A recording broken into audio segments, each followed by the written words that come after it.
orando em todo tempo, com toda oração e súplica no Espírito, e vigiando nisto com toda a perseverança e súplica por todos os santos. Então, vamos esmiuçar isso aqui para a gente aprender. Primeiro, a questão é bem clara para nós. A oração, ela deve fazer parte da caminhada cristã. O que é oração? O que significa a palavra oração? Aproximar-se de Deus para falar com Ele, para pedir, para interceder e derramar o coração diante dele. Eu vejo que esta definição, ela é muito clara, porque eu acho muito raso, às vezes, a gente falar que oração é falar com Deus. É isso ou não é? Mas a palavra é mais abrangente do que isso. Por exemplo, aqui ela me deu que no hebraico, olha que interessante, no hebraico, a palavra mais usada para falar, que é palau, esse verbo ele tem o seguinte significado: interceder, suplicar, pedir favor ou colocar-se diante de alguém para fazer o pedido. Então veja, é mais abrangente do que apenas falar com Deus, tá? E também quando a gente vai no grego, a gente vai ver que esta palavra, o significado dela é dirigir-se a Deus para falar, pedir ou aproximar-se dele. Então não é apenas falar com Deus, mas primeira coisa que nós aprendemos, que eu aprendo com oração, é se aproximar do Senhor. Chegai-vos a Deus. Como é que está escrito? Chegai-vos a Deus e Ele se chegará a vós. Olha que bonito isso. Quando eu me aproximo na oração para falar com Deus, para interceder, para derramar meu coração, para pedir a Ele, eu estou então chegando a Ele e Ele se chega a mim. Olha que bonito isso. Quando você me buscar, estarei pronto para te ouvir. Meus ouvidos estarão atentos a você. Só que eu preciso falar e chegar diante dele. Então a oração, ela tem essa questão da gente se aproximar do Senhor. E a Sete mesmo também nasceu um filho e chamou o seu nome Enos.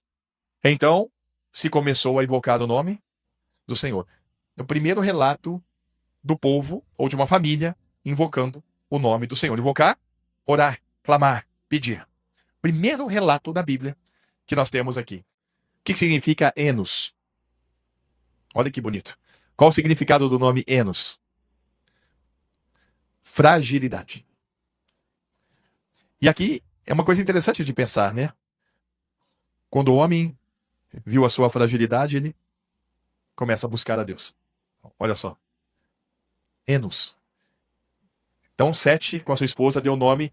Nosso filho chama Enos, mostrando que o homem é frágil. E nesse momento, está registrado que o homem começa a invocar o nome do Senhor. E é uma coisa interessante de se pensar. Como Paulo, por exemplo, ouviu de Jesus: a minha graça te basta. Quando ele clamou para que tirasse o espinho da carne dele, que ele tinha visto coisas inefáveis. E é interessante que depois disso, ele mesmo declara, falando: quando sou fraco, é que sou forte. O meu poder se aperfeiçoa na fraqueza, disse o Senhor. E ele fala: quando sou fraco, então é que sou forte. Eu vejo que a oração, quando nós chegamos diante de Deus, primeiro estamos reconhecendo a nossa pequenez, a nossa fraqueza, ou a nossa total fragilidade e incapacidade diante de um Deus todo-poderoso. Eu me aproximo diante daquele que eu não vejo, mas creio de todo o meu coração, de toda a minha força, que ele existe e que ele é todo-poderoso. Então a oração é eu indo diante do meu Senhor para derramar o meu coração diante dele. E quando fala derramar o meu coração, tudo cabe para eu pedir a ele. Eu não gosto muito que falam: mas essa questão só fica pedindo. Eu peço sim. Eu peço.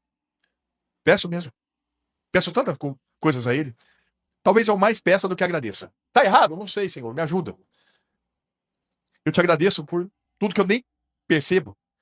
Eu te agradeço por aquilo que eu esqueci de te agradecer, Senhor. Me perdoe, eu esqueci de te agradecer tanto. Alguns relatos na face da terra, biblicamente falando, fala de orações onde tremeram. O lugar tremeu.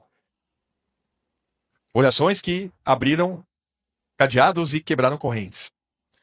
Orações aonde o fogo desceu do céu e lambeu o altar que Elias tinha orado e lambeu e uou. Então, orações são poderosíssimas. E o Senhor nos convida dia a dia para termos este momento com Ele e termos essa intensidade com Ele.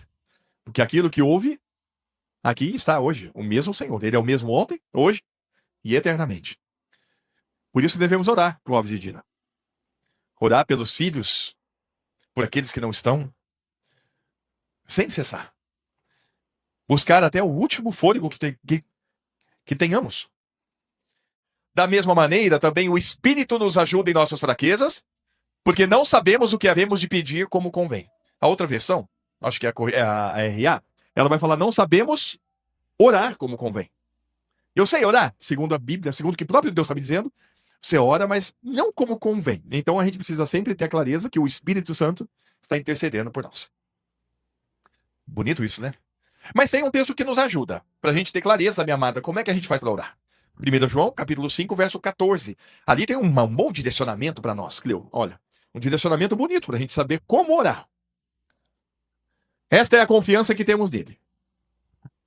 Que se pedimos alguma coisa, ele vai nos ouvir quando? Quando for segundo a sua vontade. Olha como é que é bacana isso aqui. É assim, Sirlei? Deve ser. Deve ser. Segundo a vontade dele. Muito bem, então agora, olha como é que esse texto a gente pode também lembrar de Efésios capítulo 5, versículo 17 e 18. Pelo que não sejais insensatos, mas entendei qual seja a vontade do Senhor. Volta a outra versão para mim, que eu acho mais interessante. Olha, por esta razão não vos torneis insensatos, mas procurai compreender qual a vontade do Senhor. Os irmãos entendem o que é isto? Como que eu sei qual é a vontade do Senhor? Lê a Bíblia. Vem aos cultos. Medita na palavra de Deus, porque ela é que vai mostrar qual é a vontade de Deus. Então a gente vai aprendendo. Procurar e compreender qual seja a vontade de Deus. Porque essa é a confiança que temos nele. Que se pedimos alguma coisa segundo a sua vontade, ele nos ouve. Olha como é que é profundo, gente. Oração só pode ser feita por aquele que nasceu de novo? Depende. Deus tem comunhão apenas com aquele que ele regenera em Cristo. Então, se você nasceu de novo, morreu e foi ressuscitado com Cristo, agora ele é teu pai. Ele te ouve. A vida eterna é essa, que te conheçam, né? A ti só. Mas Deus ouve a oração de quem não está em Cristo? Claro que sim. Senão, como é que alguém pode nascer de novo, se não invocar o Senhor? Como invocarão naquele que não creram? Como crerão naquele que não ouviram? Como ouvirão se não há quem pregue? Então, eles têm que clamar a Deus. Qual que é a oração que Jesus ensinou para nascer de novo? Vamos ver quinta que vem. Quinta que vem nós vamos ver de novo, só para guardar no coração. Vamos orar? Então vamos orar, terminar orando. E eu te agradeço por esta hora, Pai, porque a tua palavra diz que o teu povo deve estar sempre reunido como igreja para podermos cultuar o teu nome. E eu te agradeço por mais este momento que o Senhor nos deu. Peço, Papai, que o Senhor nos leve guardados em teu nome de volta às nossas casas. E que o Senhor nos ensine a termos cada vez mais. O Senhor nos estimule. O Senhor mesmo é o único que pode fazer isso, de poder agir em nós para desfrutarmos de uma intensidade maior com o Senhor, na comunhão contigo, para nos achegarmos ao Senhor cada vez mais, para derramarmos nossos corações diante de ti. E eu te peço em nome de Jesus. Amém. Graça e paz. Graça e paz, pessoal.